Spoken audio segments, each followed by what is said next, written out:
The American people overwhelmingly reelected him back to this office, and it's why the American people defeated the Democrat Party in devastating fashion. Today, we have officially learned Democrat officials still refuse to accept the will of the American people.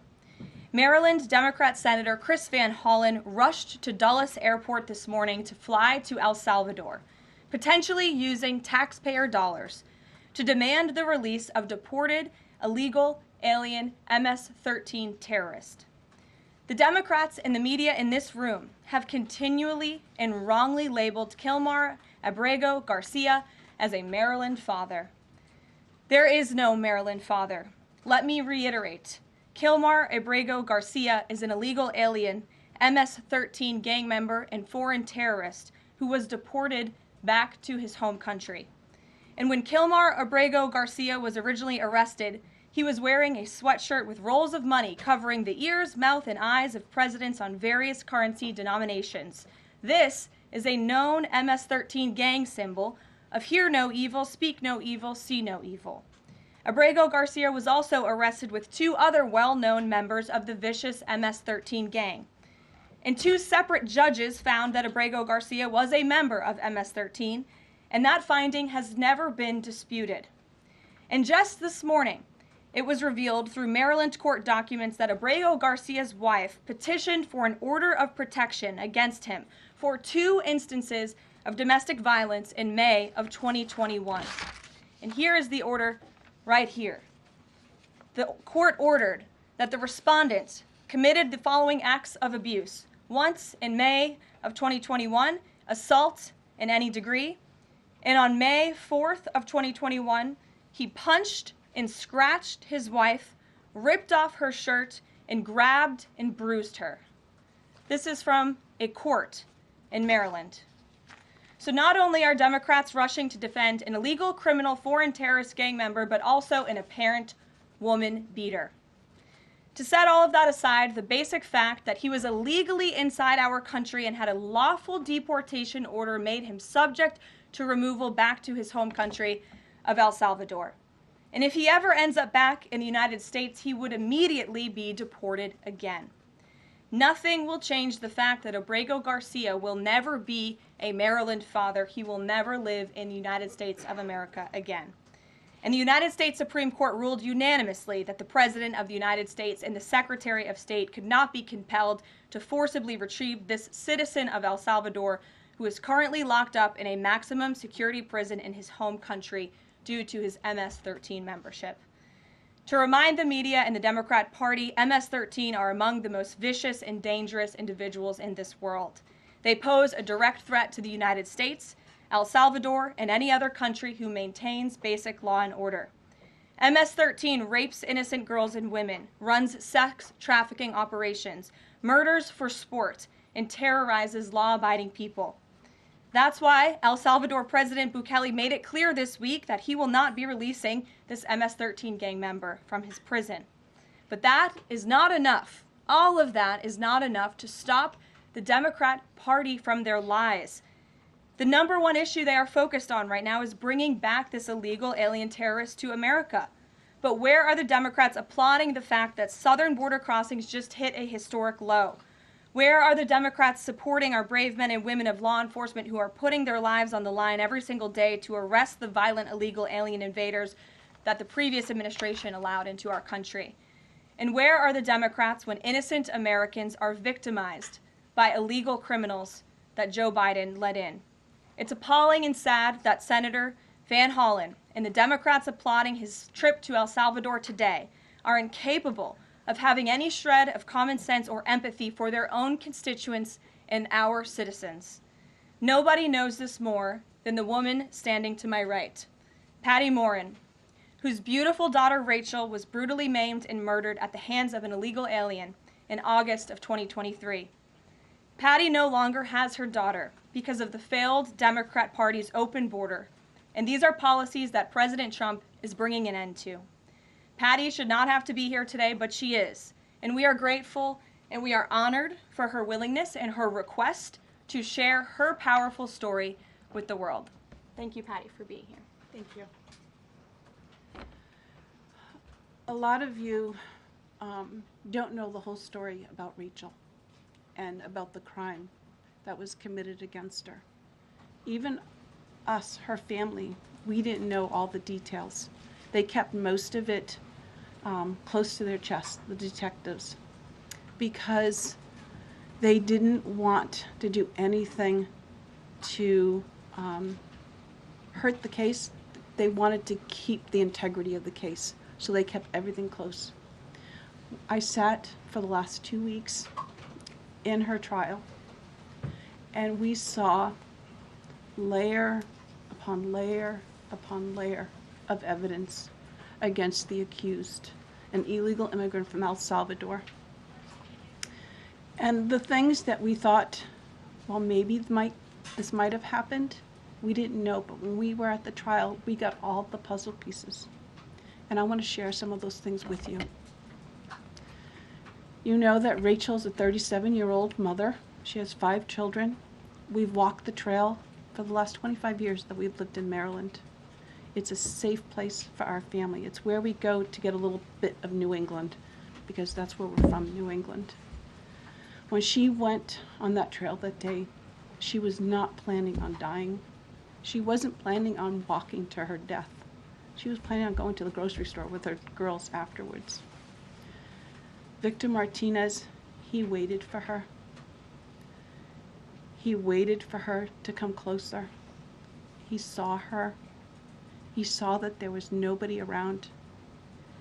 He attacked her. He dragged her 150 feet, blood gushing from her head. It left a 150-foot trail of her blood to the culverts, where he picked her up, he threw her against the wall of the tunnel, and he raped her.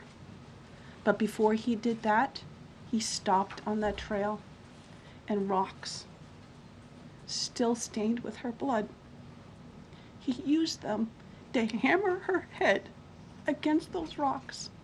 They say at least 20 times they could count the cuts in her head. They said that when they did the autopsy, and I've seen the pictures, there's a 6-inch square in the back of her head where the skull is shattered the way that you would crush an eggshell in pieces. 3/4 of her brain hemorrhaged. Her right and left side of her face bashed in. Her beautiful face bashed in. Her head bashed in. Broken bones, fractures. He takes and he drags her some more. He drags her through the thorn bushes. She has all the scrapes and cuts on her body. There wasn't 1 inch of her body that didn't have some kind of injury, whether it's bruising, broken bones, contusions, the scratches. She had a fractured rib, fractured nose, fractured skull. And then he takes her into the tunnel and he picks her up. He throws her against the wall. Blood is gushing from her head. Her hair is soaked in blood. And they showed us pictures of her body against the wall, outlined. The blood outlined her body. And you could see where the blood ran down around her as he was raping her. And then he threw her down and raped her some more. And then he strangled her because he didn't want her to be able to live to tell the story. They said that when they did the autopsy on her neck, that one of the things they do is they open up the neck and they look to see how far the injury is. And they went all the way down as far as an injury is possible, hemorrhaging in the muscles because of how strong and violent the grip was around her. These are the kind of people that have no compulsion. Like, to them, this is nothing. And when he was sitting in the courtroom, he actually looked like he thought he was going to be set free. There was no remorse on his face at all.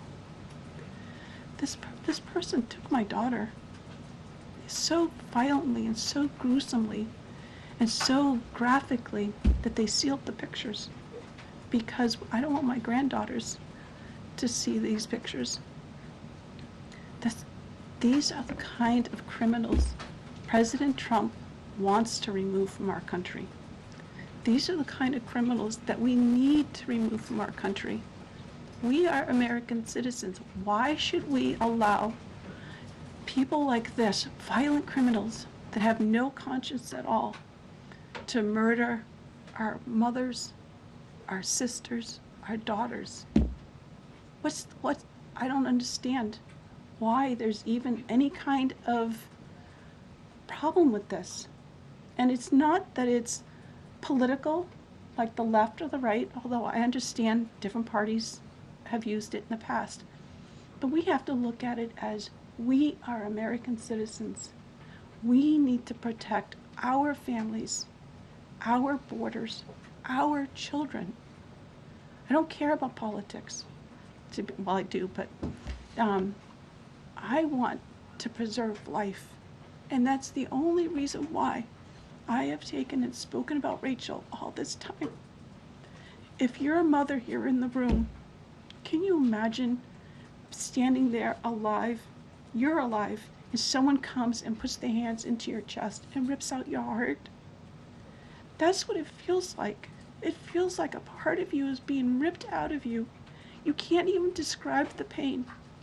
Just like you can't describe to your husband what it feels like to carry a baby in your womb, or to feel those first kicks, or to know just intuitively if it's a boy or a girl.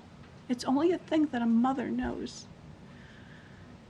Why are we not protecting the American citizens? It's just common sense. Why are we not protecting our children?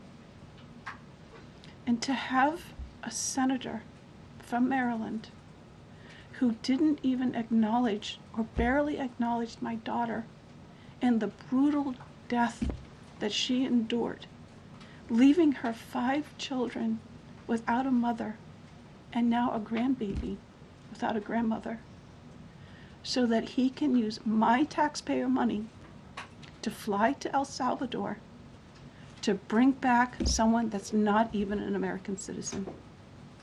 Why does that person have more right than I do, or my daughter, or my grandchildren? I don't understand this. Thank you. Thank you. Thank you. And I just want to say that as a mother and as an American citizen, the president and our entire team, and I hope people in this room are grateful for your willingness to come here and your request to share your daughter's story. And I think the country hears you loud and clear. So thank you. Does anyone have any questions for Patty or for me? No? I have a question. No? Anybody? Okay. We'll see you all later. The president will be at his dinner later this evening. Thank you. Thank you for being here, Ms. Morin. Thank you. Thank you. Please, Thank so you. sorry for your sorry for pain. your loss. Thank you. Please tell the truth. Exactly. Tell the truth. Yeah. Tell like how violent it really is. This is about protecting our children.